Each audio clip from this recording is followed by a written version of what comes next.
नमस्कार, क्रसबिटमा यहाँलाई हार्दिक स्वागत छ दर्शकबिन। म सन्तोष बिके थापा।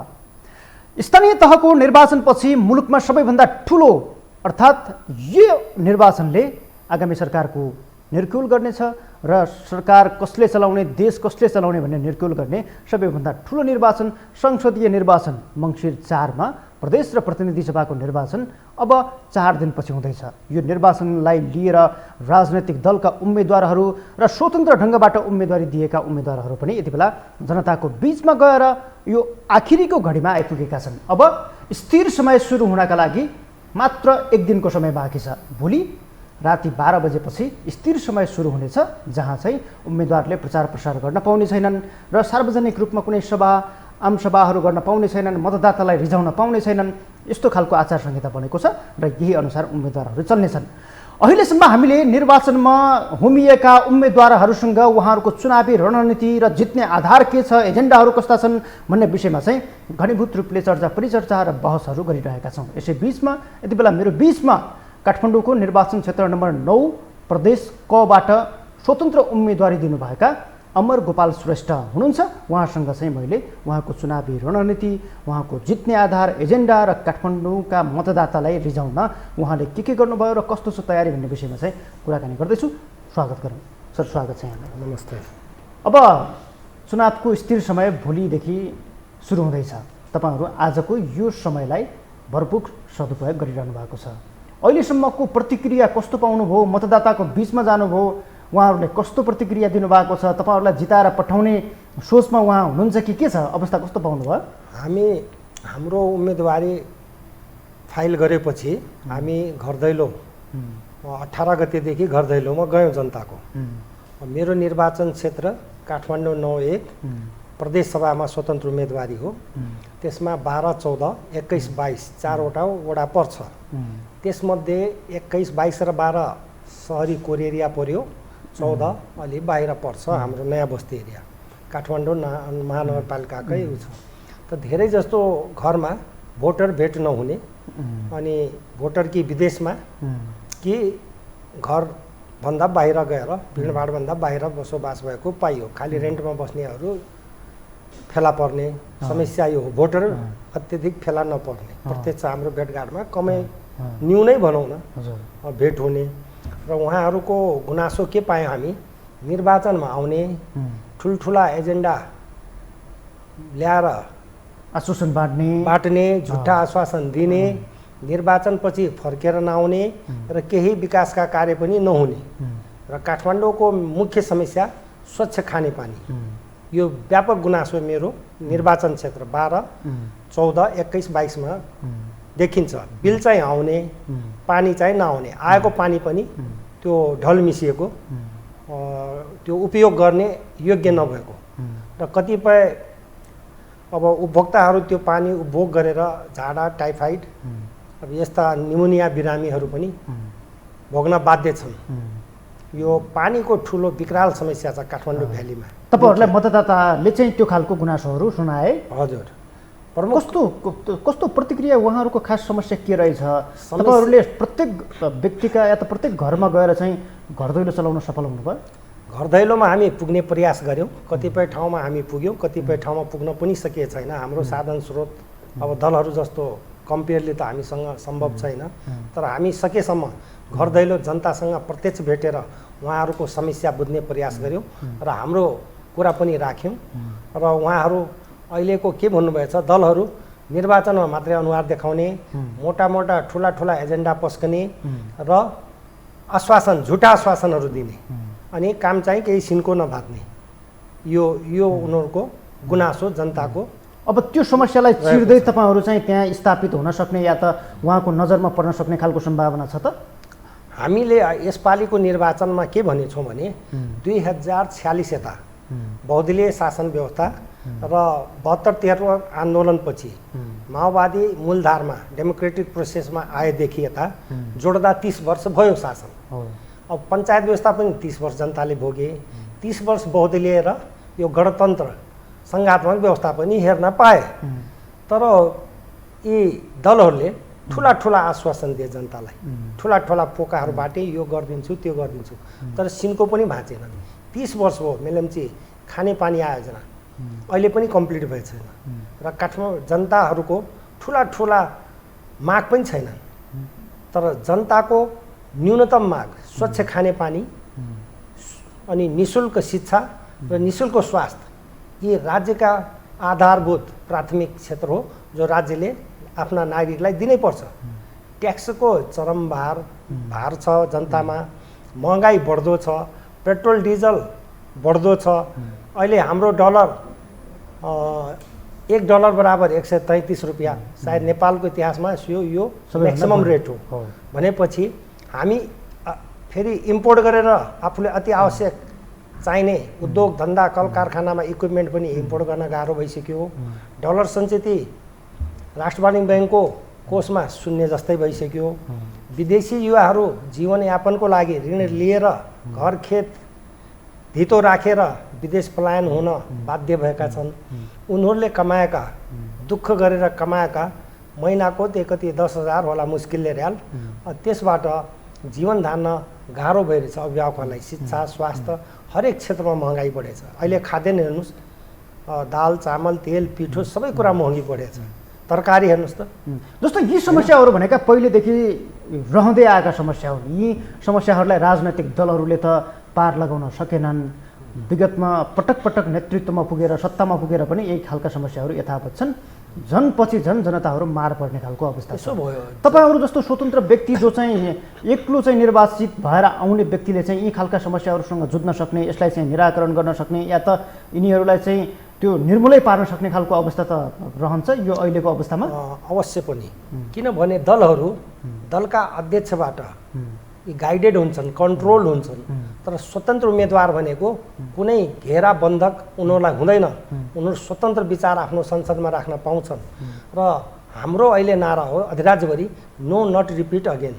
त्यो भनेको एकचोटि जनताको मत लिएर संसदमा गएर सांसद मन्त्री प्रधानमन्त्री भए तर जनतालाई झुटा आश्वासन र आश्वासन मात्रै बाँडे, घर घरमा ग्यास पुर्याइदिने, घर घरमा रेल पुर्याइदिने, यी पानी जहाज चलाउने, यी बकवास ठुल्ठुला सपना देखाइयो। तर ती जनताका जीवनसँग सम्बन्ध भएका विषय होइनन्। जनताको विषय त दैनिक जीवनको गुजारा गर्ने आर्थिक अवस्था, शिक्षा स्वास्थ्य यी महत्त्वपूर्ण कुरा छन्। अब हाम्रो कृषकहरूलाई समयमा मल बिउ सिँचाइ पाउनु पर्यो। उद्योगपतिलाई त्यही वातावरण सरकारले दिन सक्नु पर्यो। सरल ऐन कानुन बनाइदिनु पर्यो, ऋण उपलब्ध गराइदिनु पर्यो, उद्योगहरूलाई प्रमोट गर्नु पर्यो। तर हामी खालि के भयो, यो 30 वर्षमा आयातमुखी भयो। पञ्चायत टाइममा 35 to 40% मात्रै हामी आयातमा निर्भर थियौँ हैन, मित्र राष्ट्र भारतसँग र अन्य युरोपियन, हामी युएसए युरोपबाट हामीलाई चाहिने अति आवश्यक वस्तुहरू इक्विपमेन्ट उद्योग कल कारखानाहरूलाई त्यसरी वैदेशिक व्यापार चलेको थियो। 2046 यता हामी 99% भारतमा निर्भर देखिन्छ र केही चीन। अब मलाई भनिदिनु न, जस्तो यी खालका यावत समस्याहरू छन्, यी समस्यासँग तपाईँको उम्मेदवारीको सम्बन्ध के छ? सम्बन्ध छ। जनताको दैनिक गुजारा गर्ने आर्थिक हैसियत डे बाई डे डिक्रिजिङ छ। आर्थिक रोजगार छैन देशमा। तपाईँको उम्मेदवारीले चाहिँ यसको हल कसरी गर्छ? जस्तो संसदमा तपाईँ जितेर प्रतिनिधित्व पनि गर्नु होला, संसदमा जितेर जानु पनि होला, तर तपाईँ त्यहाँ पुगेर तपाईँले बोल्ने आवाजलाई अहिलेको यो सिस्टमले सुन्छ? अहिलेको यो प्रणाली, हामी जुन प्रणालीमा छौँ, यो प्रणालीले तपाईँका समस्याहरू सुनेर त्यसलाई कार्यान्वयन तहमा लैजान सक्छ? तपाईँ त एक्लो निर्वाचित हुनुहुन्छ। यो संसदीय व्यवस्थामा दलीय अल्पमतको कुरा आउला, बहुमतको कुरा आउला, त्यसले चाहिँ तपाईँलाई यी समस्याहरू कार्यान्वयन तहमा पुर्याउनका लागि सहयोग गर्छ? हो, त्यसैले त हामी यी दलहरूलाई, यी भ्रष्ट दलीय उम्मेदवारहरू, दलका भ्रष्ट नेतृत्वहरूलाई रोक्नलाई हामीले के भन्यो, नो नट रिपिट अगेन। त्यो थ्योरी अनुसार, त्यो स्लोगन अनुसार त्यो कसरी हामी उम्मेदवारी दिएका छौँ।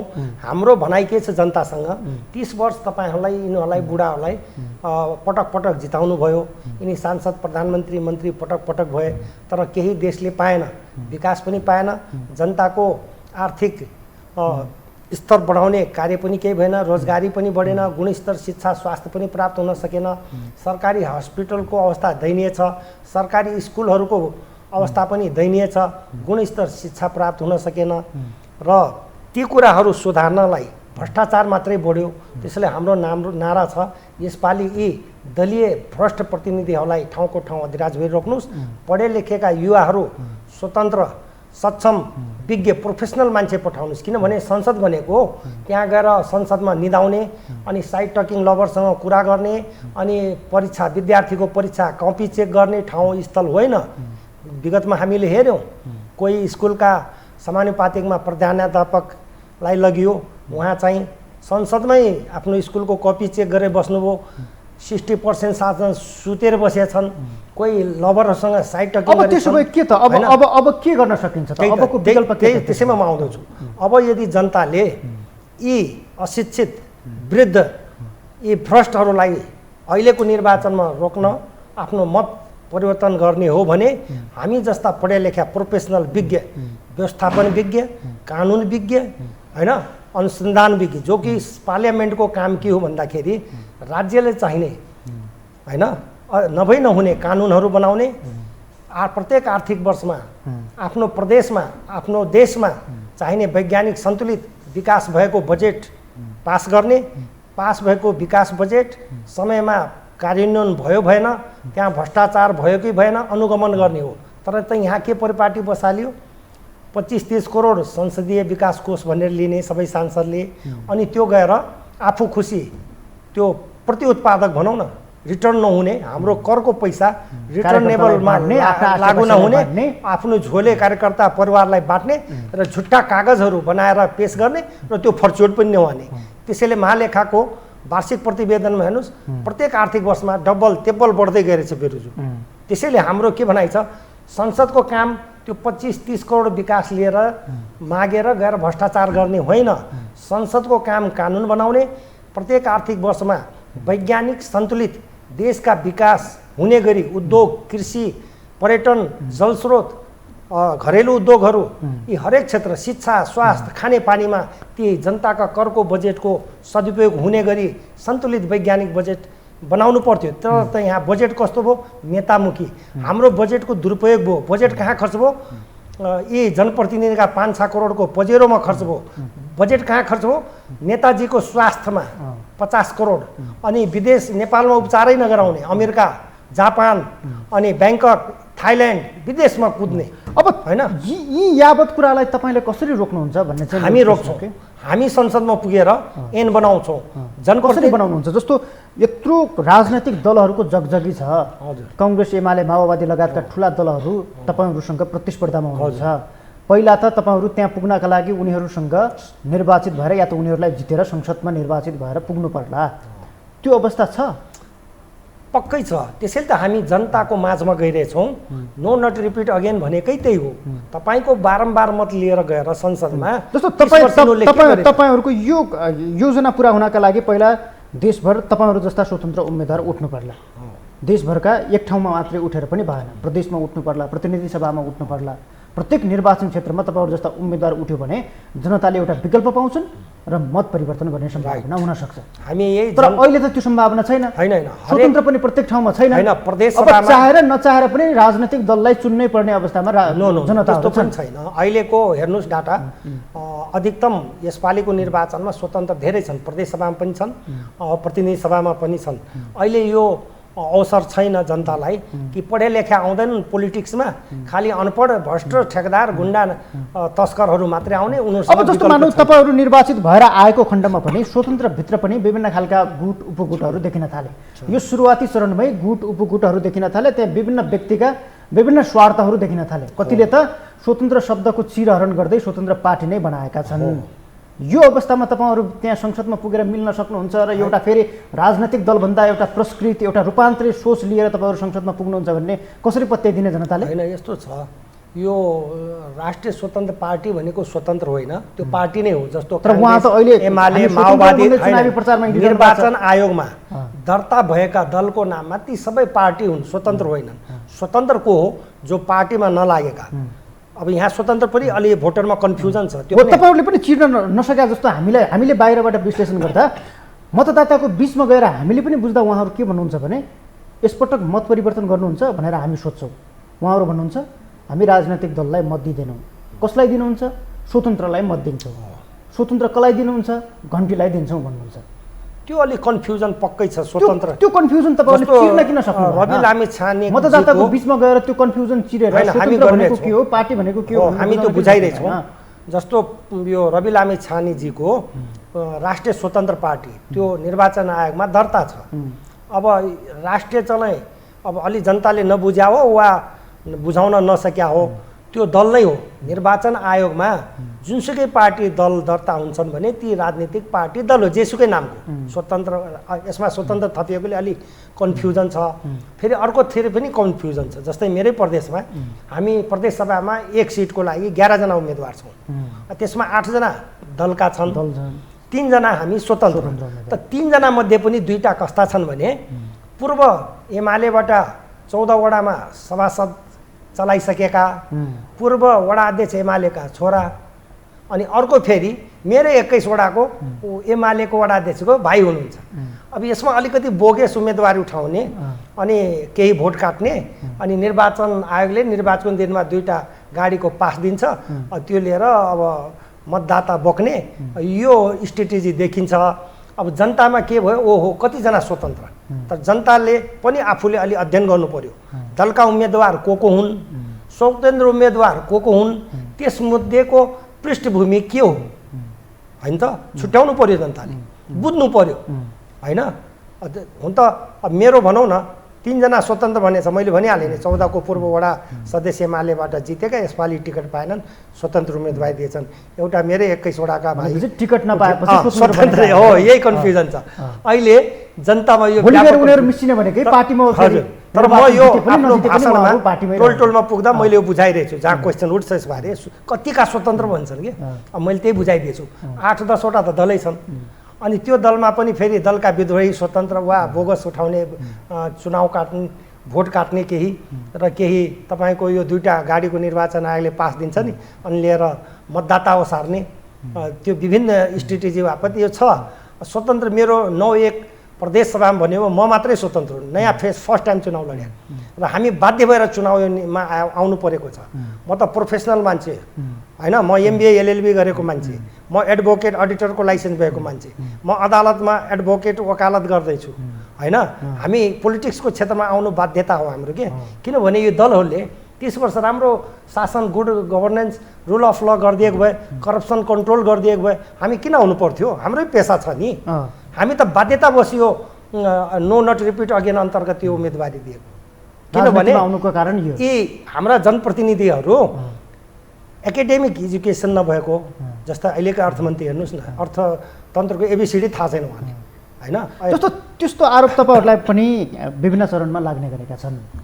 तपाईँ जुन उमेरमा अहिले स्वतन्त्र उम्मेदवारी दिनुभएको छ, राजनीतिमा लाग्ने तर्खर गरिरहनु भएको छ, आफ्नो एउटा चाहिँ ऊर्जाशील समय कुनै एउटा पेसा व्यवसायमा खर्च गर्ने र अन्तिममा बुढेसकाल लागिसकेपछि राजनीति या त यस्तै मौकाहरू पर्खेर बस्ने भन्ने खालको आरोप तपाईँलाई पनि लगाउन सकिन्छ होला? होइन, यदि त्यो आरोप लगायो भने तपाईँ होइन। संसदमा जसलाई अहिलेदेखि हाम्रो समस्या 2046 सालदेखि यही देखेछ। एकाडेमिक क्वालिफिकेसन छैन, उहाँ दलीय उम्मेदवार। तपाईँहरूले बेलैमा दाबी गरेको भए यस्तो अवस्था आउँदैन थियो। अनि सुन्नुहोस् न, प्रोफेसनलिज्म छैन, विषय विज्ञता ज्ञान छैन। जस्तो एजुकेसन मिनिस्टर भयो भने शिक्षा सम्बन्धी त ज्ञान हुनु पर्यो नि, शिक्षा सम्बन्धी नीतिहरू कसरी लाने गभर्मेन्टले त्यसलाई, होइन? अब भनौँ अर्थमन्त्री भयो, त्यसलाई इकोनोमिक्सको ज्ञान चाहिँदैन। एउटा SLC पढे, IA पढ्ने अर्थमन्त्री भइदिने, अनि गृहमन्त्री भइदिने, कानुनको ABCD थाहा छैन लको, जबकि पार्लियामेन्टको काम हो ल बनाउने, राज्यलाई नभई नहुने कानुनहरू बनाउने र प्रत्येक आर्थिक वर्षमा सन्तुलित वैज्ञानिक बजेट बनाउने र त्यो बजेटको कार्यान्वयन समयमा भयो भएन त्यसको अनुगमन गर्ने, भ्रष्टाचार रोक्ने, गुड गभर्नेन्स गर्ने, रुल अफ ल गर्ने हो।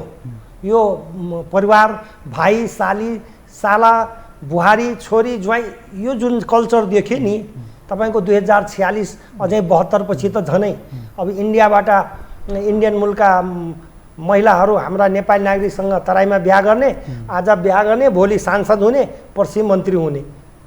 फर इक्जाम्पल यो हाम्रो नाभी गुन्जी हाम्रो जुन विवाद हो नि भौगोलिक क्षेत्रमा त्यसमा दार्चुला हाम्रो भूभाग हो नि त्यो त त्यो भूभागमा सरिता गिरीले के गरिन् संसदमा हेर्नुभयो नेपालको वकालत त उनले गरेन उनले त भारतको वकालत गरिन् हैन हो यस्तै रहिरहने हो भने यो भोलि फिजी पनि हुन सक्छ सिक्किम पनि हुन सक्छ त्यसैले अहिलेको जुन अब त्यसो भए के यो राजनैतिक दलहरूका पात्र जति पनि छन् अहिले संसदमा जति छन् सरकारमा जति छन् ती पात्रहरूबाट परिवर्तन सम्भव छैन र उनीहरूको एउटा चाहिँ उनीहरूको यो रिटायरमेन्ट या त उनीहरू चाहिँ यो राजनीतिबाट यो सत्ताबाट संसदबाट उनीहरू चाहिँ टाढा रहनु नै अबको विकल्प हो भन्ने तपाईँलाई लाग्छ उहाँहरूले स्वैच्छिक अवकाश लिएको भनेको राजनीतिक दलबाट अब कुनै पनि हालतमा परिवर्तन सम्भव छैन त्यसका लागि नयाँ विकल्प आउनुपर्छ भन्ने तपाईको के हो दलको नेतृत्वमा चेन्ज हुनु पर्यो हैन जस्तो राप्रपामा चेन्ज भयो लिङदेनजी आउनुभयो तर शैली त उस्तै छ नि फेरि सुन्नुस् न कांग्रेस माओवादी हरेक दलमा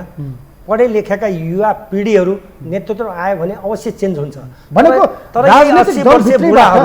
राजनीतिक दल भित्रैबाट विकल्प खोजिनुपर्छ कि या त फेरि यस्तै तपाईहरु जस्तै स्वतन्त्र आउनुपर्छ यदि दल भित्र विकल्प खोजिएन र यी अयोग्य जो दलको नेतृत्व पकडेर बसेछन् नि 60-70 वर्षदेखि 80 वर्ष भइसक्यो सुरक्षा गार्डले दुईतिर समातेर गाडीमा राख्नुपर्ने ओह्राल्नु पर्ने 80 वर्षका बुढाका नेतृत्वबाट यो देश रन हुन सक्दैन अत दलहरूमा पनि व्यापक परिवर्तन हुन जरुरी छ पढे लेखेका युवाहरू नेतृत्वमा आउनु पर्यो तर दलहरूमा के देखिन्छ सेकेन्ड जेनेरेसन थर्ड जेनेरेसनका लिडरहरू पनि त्यही बुढाहरूको चाकरी गर्दै हिँड्ने देखिन्छ उनीहरुका विरुद्ध उनीहरु बोल्नै सक्दैन यस्तो अवस्थामा परिवर्तन समस्या यही छ दलहरूमा समस्या यही देखियो 70-80 वर्षका बुढाहरू दल ओगेटेर बसेछन् अनि युवाहरू चुइक बोल्न सक्दैनन् आफ्ना राजनीतिक दलभित्रको दोस्रो तह तेस्रो तहका नेताहरू जो चाहिँ विकल्प बनेर आउन सबै निकम्मा देखिन्छ सबै निकम्मा देखिन्छ उनीहरू बोल्न सक्दैनन् तपाईहरु जस्तो नेताहरू चाहिँ यही स्वतन्त्र तरिकाबाट अगाडि आउनलाई यो व्यवस्थाले तपाईहरुलाई साथ दिएको छैन यो व्यवस्थाले साथ दिए हामी संशोधन गर्छौं संविधानमा संशोधन गर्छौं कानुनमा संशोधन गर्छौं राजनीतिक दलको विकल्प छैन तपाईको हैन त्यो पनि गलत हो राजनीतिक दल नै सर्वेसर्वा हो भनाइ पनि गलत हो के गर्नु पर्यो यदि दलले देशको समस्या बुझ्दैन देशको विकास गुड गभर्नेन्स रुल अफ ल अनि नेतामुखी बजेट अनि भ्रष्टाचार यही मात्रै गर्ने हो भने त यो देश त के हुन्छ यो कल्पना पनि के गर्ने त अब यो दलीय व्यवस्थालाई नै संशोधन गर्नुपर्ने आवश्यकता अब आएको आवश्यकता के छ भने दलमा पनि सुधार हुनु पर्यो र यो संविधान जुन छ 72 को 2072 संशोधन गर्नु पर्यो यसमा व्यापक त्रुटिहरू छ त्यो संशोधन गर्न जरुरी छ र राज्यलाई चाहिने जस्तो प्रदेश सभामा 5 वर्ष बिताए नि दलीय नेताहरूले चलाए नि सातै प्रदेश हैन तर एउटा प्रदेशको नामकरण पनि गर्न सकेनन् र प्रदेशमा चाहिने कानुन पनि निर्माण गर्न सकेनन् बजेट पनि सन्तुलित वैज्ञानिक बनाउन सकेनन् नेतामुखी बजेट बनाए त्यो बजेटमा पनि भ्रष्टाचार गरे यसरी देश बन्न सक्दैन अब म तपाईको यो तपाईतिर अलिकति केन्द्रित भए जस्तो तपाईले जुन क्षेत्रमा उम्मेदवारी दिनुभएको छ काठमाडौँको निर्वाचन क्षेत्र नम्बर 9 को 1 मा चाहिँ तपाईले उम्मेदवारी दिनुभएको छ त्यो क्षेत्रमा गत स्थानीय तहमा वडा अध्यक्षले पाएको मत परिणामलाई हेर्दा सत्ता गठबन्धन एमाले भन्दा बलियो छ दोस्रोमा एमाले छ अब तपाईलाई सत्ता गठबन्धनका जति आबद्ध दलहरू छन् ती दलहरूसँग भिड्नुपर्ने देखिएको छ उत्तिकै बलियो एमालेसँग पनि भिड्नुपर्ने छ यो ठुला दलको चेपुवामा परेर नतिजा निकाल्न तपाईलाई सजिलो छ नतिजा त जनताको हातमा छ मङ्सिर 4 गते जनताले के गर्छ उहाँहरू आफ्नो विवेक बुद्धि प्रयोग गरेर मत परिवर्तन गर्नुहुन्छ कि गर्नुहुन्न महत्त्वपूर्ण कुरा त्यहाँ छ 30 वर्ष मत दिनुभयो उहाँ त्यही दललाई त्यही उम्मेदवारलाई पटक पटक जिताए अब अहिले सिंहदरबारको अधिकार हामी वडामा पठायौँ भन्छ वडामा टोटली भ्रष्टाचार छ हैन अनि के पठाए त के पठाउनु वडामा वडा स्थानीय सरकार भनेछन् प्रदेश सरकार भनेछन् केन्द्र अनि के बिना लगामको घोडा जस्तो नियन्त्रण चेक अफ ब्यालेन्स खोइ त स्थानीय सरकारलाई चेक एन्ड ब्यालेन्स गर्ने ल खै त कहाँ देख्नुहुन्छ प्रदेशले पनि त्यो गर्न सकेन हो त्यही हामी गर्छौँ हामी यदि जनताले निर्वाचित गर्यो भने यो स्थानीय निकायलाई यो चेन अफ कमान्डमा राख्नै पर्छ कानुन निर्माण त्यसका लागि के गर्ने त्यसका लागि चाहिँ यो प्रदेश कायमै राख्ने कि त्यसका लागि सङ्घ सरकार बलियो बनाएर प्रदेश स्थानीय सरकारलाई अझै बलियो बनाउने कि के हो विकल्प के हो हाम्रो भौगोलिक अहिले भएको विकल्प अनुसार प्रदेश चाहिँ बलियो हुन सकेन कि के हो यहाँ आउँदैछु हाम्रो यो जुन गणतन्त्रात्मक सङ्घात्मक संविधानमा 3 तहको सरकार निर्माण गरे त्यसमा चाहिँ हाम्रो आपत्ति के छ, हाम्रो भौगोलिक राजनीतिक सामाजिक आर्थिक अवस्था, प्रमुख आर्थिक अवस्थामा जाउँ, यो व्यवस्था धान्न सक्दैन। हाम्रो सानो अर्थतन्त्र छ हैन, हाम्रो नेसनल जिडिपी कति छ त हेर्नुहोस् त, केही हामी आत्मनिर्भर छौँ। हामी अहिले भारतसँग चामल दाल तेल नुन उद्योगका इक्विपमेन्ट हामी मित्र राष्ट्रमा डिपेन्डेन्ट छौँ। भनेपछि त्यसले प्रदेशहरूले हामीलाई बोझ थुपार्यो भन्ने तपाईँ, यदि यो प्रदेश सभा संविधान संशोधन गरेर हटाएर स्थानीय तहलाई त्यसलाई प्राविधिक हैन हरेक कानुनी हिसाबले त्यसलाई मजबुत गर्यो भने हैन, अहिले त छाडातन्त्र छ स्थानीय तन्त्रमा, सब सरकार बनिदिएछ 3 तहको, सब छाडा बिना लगामका घोडा तिनटै त, सब सेवा सुविधामा मिलेर एक हुने र खाने। तर विकास बजेट, जनताका समस्या, स्वच्छ खानेपानी, काठमाडौँमा हेर्नुहोस् त 30 वर्ष भइसक्यो धारामा पानी आउँदैन, तर प्रत्येक महिना बिल आउँछ। त्रिभुवन विश्वविद्यालय हेर्नुहोस् भत्ताभुङ्ग छ, भिसी आफ्ना नातेदार एम्बेसडर आफ्ना भाइ म्यान पावरका दलाल हैन, अनि झोला लिएर भर्ना गर्ने, अदालत त्यही हाल छ। कार्यपालिका हेर्नुहोस् भत्ताभुङ्ग छ, अदालतले सरकार बनाइदिइरहेछ। भनेपछि यहाँ संविधानको उल्लङ्घन गर्ने त यही दल र प्रमुख नेतैहरू हुन् नि, त रुल अफ ल भएन देशमा। र प्रदेश सभा त लङ्गडो छ हाम्रो, यो त महँगो छ, हाम्रो अर्थतन्त्रले यसलाई धान्न सक्दैन। यो संविधानमा धेरै छिद्र र त्रुटिहरू छन्, त्यसका फाइदा यी दलले र यी राष्ट्रिय नेता भनाउँदाहरूले, प्रमुख 5-7 जना नेताहरूले लाभ लिइरहेछन्। आफ्ना भाइ, आफ्ना प्रेमिका, आफ्ना साली, आफ्नो सासू समेत एम्बेसडर बनाएछ, जबकि उहाँको योग्यता एसएलसी बाहेक छैन। अनि एसएलसी पढ्याहरू राजदूत हुने, प्रधानमन्त्री हुने, राष्ट्रपति हुने भने अब कसरी चल्छ यो देश? अब त्यसो भए तपाईँ बताइदिनुहोस् न, अब तपाईँलाई चाहिँ काठमाडौँ 9 का जनताले किन मतदान गर्ने, के आधारमा चाहिँ तपाईँलाई मतदान गर्ने? किन मतदान गर्ने भने उहाँहरूले 30 वर्ष दिनुभयो छोटोमा, यी दलहरूलाई पटक पटक जिताउनु पर्यो, केही पाउनु भएन। त्यसैले तपाईँले चाहिँ के परिवर्तन गर्नुहुन्छ? हामी त्यही भन्दैछौँ, हामीलाई पठाउनुहोस्। हामी भने यी र म्यान होइन यो दलका प्रतिनिधि, हामी त विशेषज्ञ हौँ कानुनको व्यवस्थापन। म MBA LLB गरेछु, मेरो ल र म्यानेजमेन्टको व्यवस्थापन हो। राज्य सञ्चालन भनेको राज्यलाई चाहिने कानुन निर्माण गरी व्यवस्थापन गर्ने, बजेटको सदुपयोग गर्ने, डाइनामिक राज्यको प्राकृतिक स्रोतलाई अत्यधिक प्रयोग गरेर जनताको रोजगारी, शिक्षा, स्वास्थ्य, अझै स्वच्छ खानेपानी। काठमाडौँमा विकराल अवस्था छ, ट्याङ्करको पानी किनेर खानुपर्ने उपभोक्ताहरू यहाँ बाध्य छन्।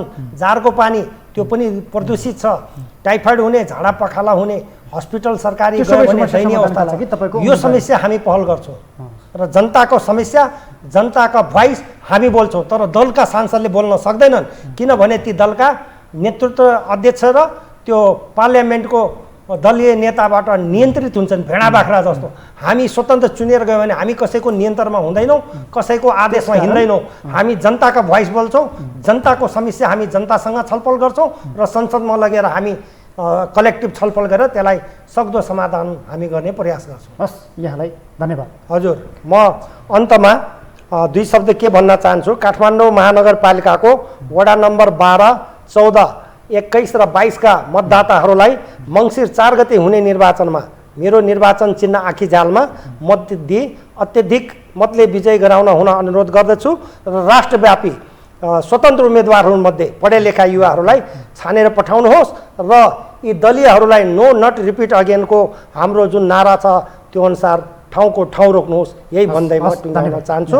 र यो टेलिभिजनले मलाई मौका दिएकोमा टेलिभिजन र तपाईँलाई समेत धेरै धेरै धन्यवाद दिन चाहन्छु। यहाँलाई धेरै धेरै धन्यवाद।